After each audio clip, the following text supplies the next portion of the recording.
ازيكم يا جماعه؟ عاملين ايه؟ بصوا بقى، موضوعنا النهارده مهم جدا جدا جدا لاي حد عايز يتكلم قدام الناس بشكل كويس. طيب ما تيجي في الاول كده نشوف ايه الفرق بين الراجل ده. مساء الخير يا جماعه، انا مبسوط جدا ان انا معاكم النهارده. معاكم شريف السواح. اسمحوا لي اكلمكم عن سكيل زون. سكيل زون شركه متخصصه في السوفت سكيلز. شفت طريقه الاداء؟ شفتوا صوته قد ايه ضعيف؟ شفتوا ازاي هو مش قادر يوصل فكرته؟ شفتوا هو ازاي بان قدامنا على انه لو سيلف كونفيدنت؟ طب تعالى نشوف الراجل ده. ازيكم يا جماعه؟ عاملين ايه؟ انا مبسوط جدا ان انا معاكم النهارده. انا اسمي شريف السواح. اسمحوا لي اكلمكم عن سكيل زون. سكيل زون شركه متخصصه في السوفت سكيلز، سيلينج، كوميونيكيشن، برزنتيشن، نيجوشيشن. اعتقد ان في فرق كبير جدا بين الراجل ده وبين الراجل ده. تعال نسمي ده، عشان طول ما احنا ماشيين في الفيديو هنسمي ده شريف برو ونسمي ده شريف العادي. اوكي؟ طيب شريف العادي ما قدرش يستخدم الكوميونيكيشن سكيلز بتاعته علشان يوصل فكرته.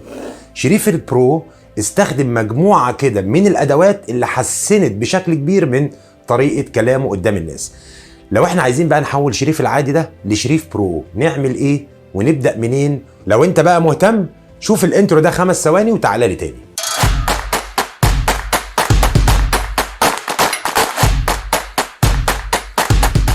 بص يا معلم، الفرق بين شريف اللي انت شفته من شويه اللي هو شريف العادي ده ان هو ما عندوش كوميونيكيشن سكيلز، اما شريف ده استخدم الكوميونيكيشن سكيلز.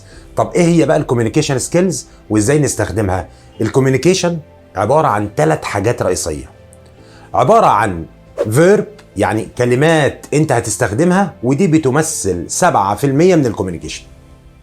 البارافيربال اللي هو استخدامك لصوتك وادوات صوتك ودي بتمثل 38% من الكوميونيكيشن.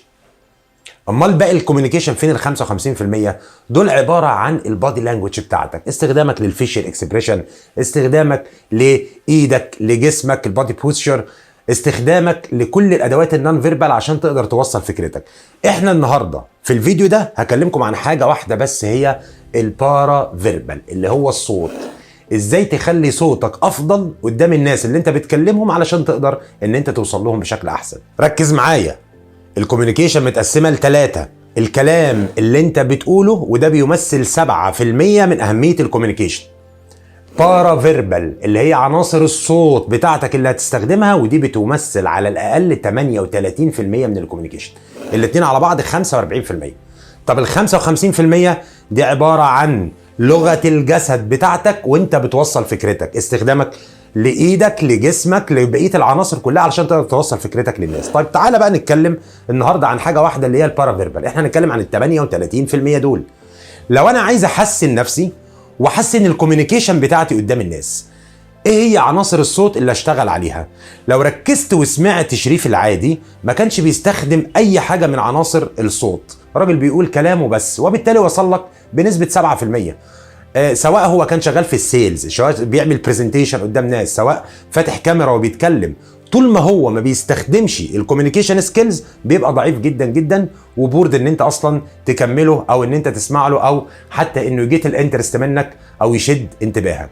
طب شريف البرو استعمل مجموعه كده من الادوات هي اللي خلته يبان افضل شويه. ايه هي الادوات ديت؟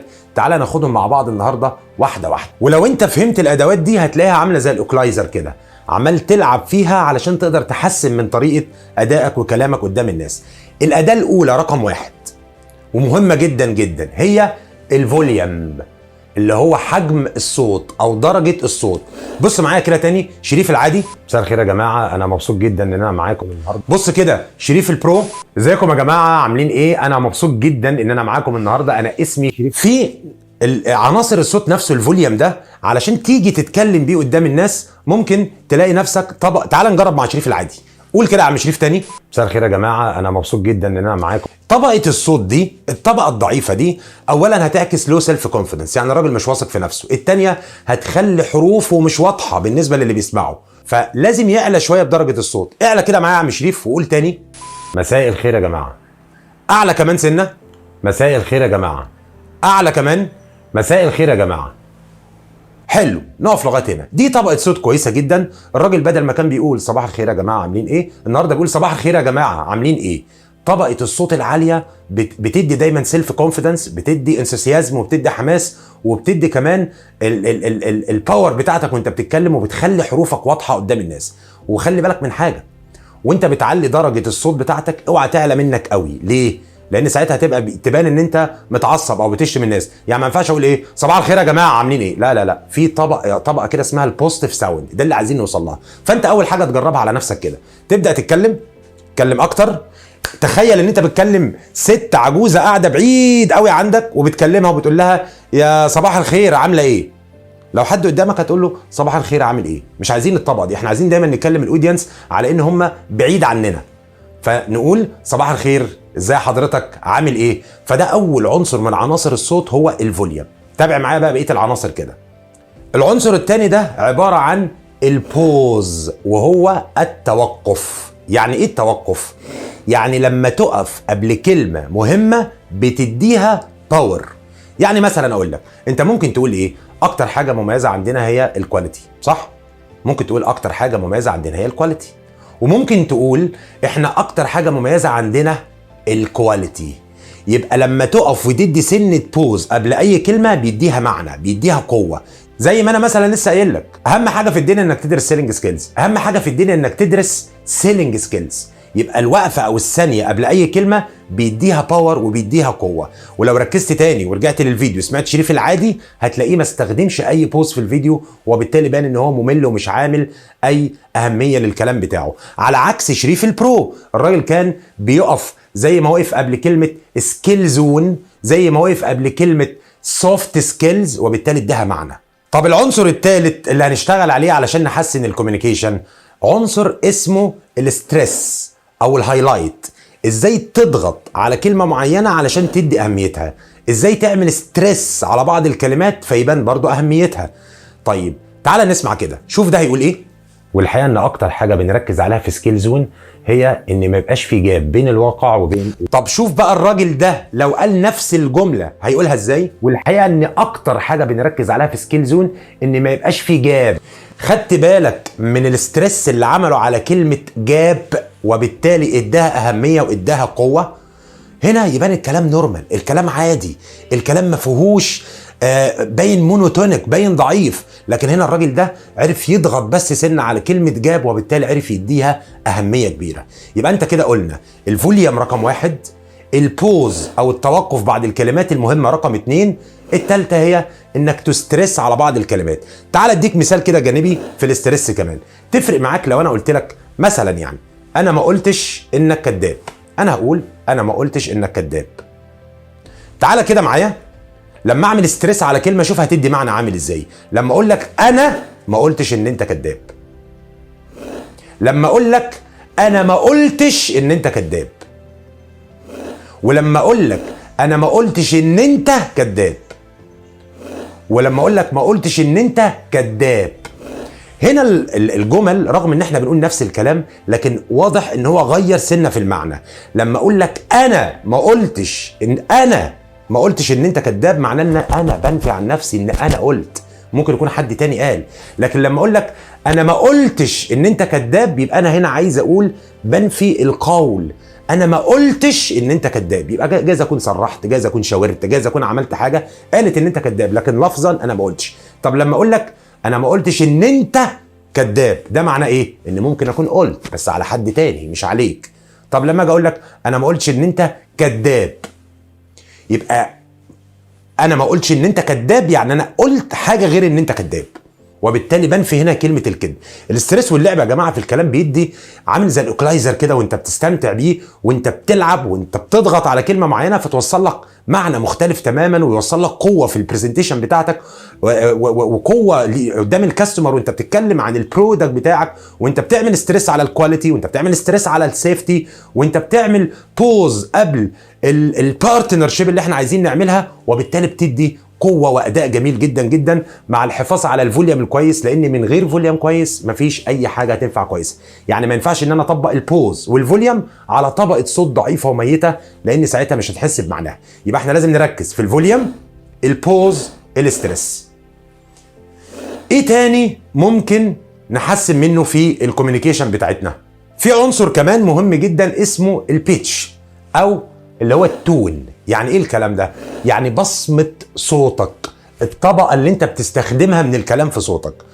علشان تعرف تطبقه لما تيجي بينفع قوي الناس اللي هتشتغل ستوري تيلينج او الناس اللي تبقى يوتيوبر او الناس اللي بتحكي قصص لاي حد بشكل عام، لازم يتعلم ان هو يغير في البيتش بتاعته احيانا حسب الموقف. يعني مثلا عايز اقول لك امبارح وانا رايح الشركه قابلت مديري، المدير قال لي تعالى.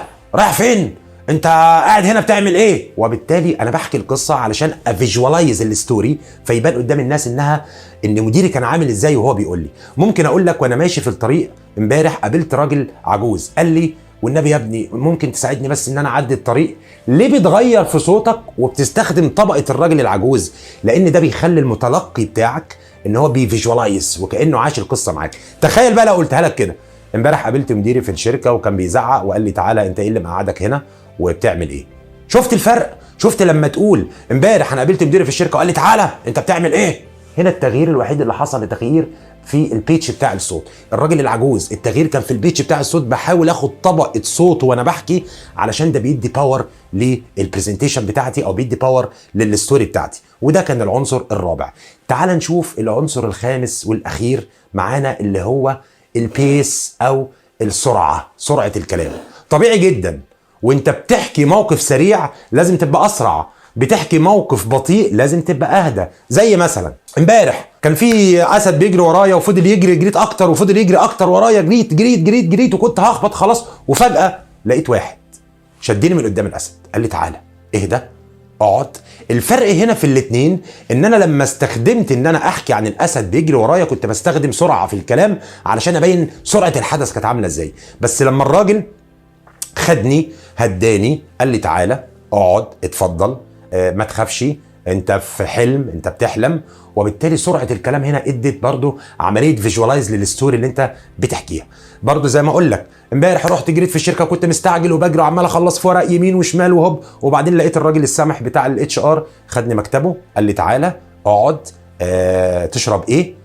فالسرعه هنا كانت بتدل على الارجنسي والاستعجال والتوتر، هنا بتدل على ان الراجل كان قاعد معايا في هدوء في الكلام، الحدث كان هادي وما فيهوش مشكله خالص. وده عنصر مهم جدا من عناصر الكلام اللي ممكن نستخدمه ونحسن بشكل كبير.